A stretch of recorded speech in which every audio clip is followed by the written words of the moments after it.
और चले बात करेंगे जयपुर की बड़े ज्वेलरी कारोबारियों पर आयकर विभाग ने की है छापेमारी। और आपको बताते चलें कि जयपुर समेत करीब 24 ठिकाने ऐसे हैं जहां पर आयकर विभाग की टीमों ने छापेमारी की है।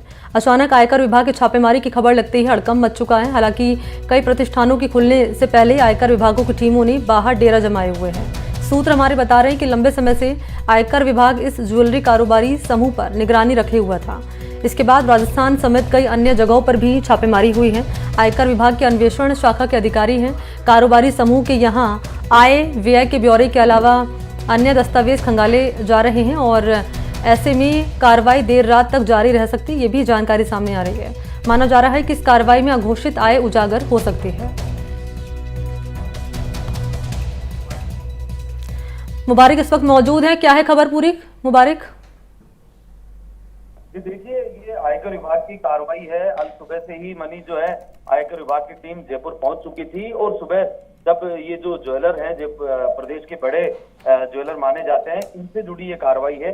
और इन जुड़े जो ठिकाने हैं, इनसे जुड़े जो शोरूम्स हैं, वहां पर ये कार्रवाई की जा रही है। और अघोषित आय से जुड़ा मामला ये बताया जा रहा है कि अघोषित आय से जुड़ा ये मामला है, जिसमें कई ये कहा जा सकता है कि अगर ये कार्रवाई चली है तो जिन जा रही है वहां पर अघोषित आय से जुड़ी चीजें मिल सकती है।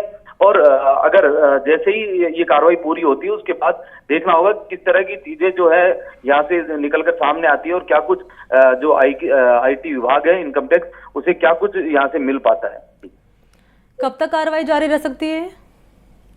देखिए, सुबह से जारी है कार्रवाई। अब करीब जब भी इस तरह की कार्रवाई होती है तो 8-10 घंटे तो मिनिमम ये कार्रवाइयां चलती है, अधिकतर यही देखा गया है। और ऐसे में जब जैसे ही ये कार्रवाई पूरी होती है तो उसके बाद जो है तमाम जो स्थितियां हैं वो साफ हो पाएंगी। हालांकि प्रदेश के अलावा कोलकाता में भी इस तरह के जो है कई ज्वेलर्स जो है उनके ऊपर भी छापेमारी की कार्रवाई की गई है। वहीं राजस्थान में अगर बात करें तो ये जेके के ज्वेलर्स जो है उनके यहाँ ये कार्रवाई जो है फिलहाल जारी है और देर शाम तक की कार्रवाई जो है वो चल सकती है।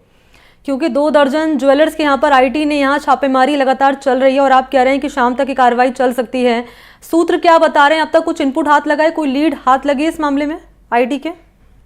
देखिए, आईटी की टीमें सुबह से ही इंतजार कर रही थी। सुबह जो ज्वेलर समूह है, इनके जो ज्वेलर शोरूम है, इनके वहां आकर वो घात लगाकर बैठ गई थी। और जैसे ही शोरूम सुबह खुले, जब शोरूम को खोला गया तो उस दौरान वो उन्हीं के साथ जो है कर्मचारियों के साथ ही अंदर चले गए। उसके बाद अब तक जो है कोई भी कर्मचारी या कोई भी इनकम टैक्स का अधिकारी कर्मचारी बाहर नहीं आया है। ऐसे में किसी तरह की जानकारी तो सामने नहीं आई, लेकिन अघोषित आय से जुड़ा ये मामला बताया जा रहा है। इससे पहले भी कई जो ज्वेलर्स हैं उनके ऊपर भी इस तरह की कार्रवाइयां की गई है और प्रदेश के अलावा दूसरे राज्यों में भी ये कार्रवाइयां लगातार जो है वो जारी है।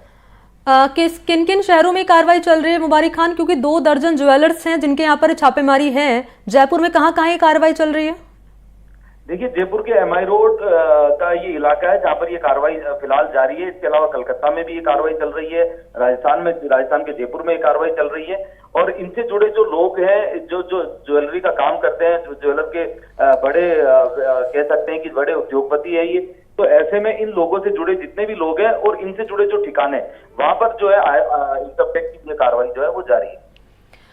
एक सवाल आपसे मुबारक खान ये भी रहेगा कि अन्य दस्तावेज खंगाले जा रहे हैं, कई कागजातों की जांच की जा रही है। अब किस रूप में ये कार्रवाई आगे बढ़ सकती है? क्या गिरफ्तारी की तलवार इस पर लटक सकती है या हिरासत में लिया जा सकता है? इसको लेकर क्या डिटेल?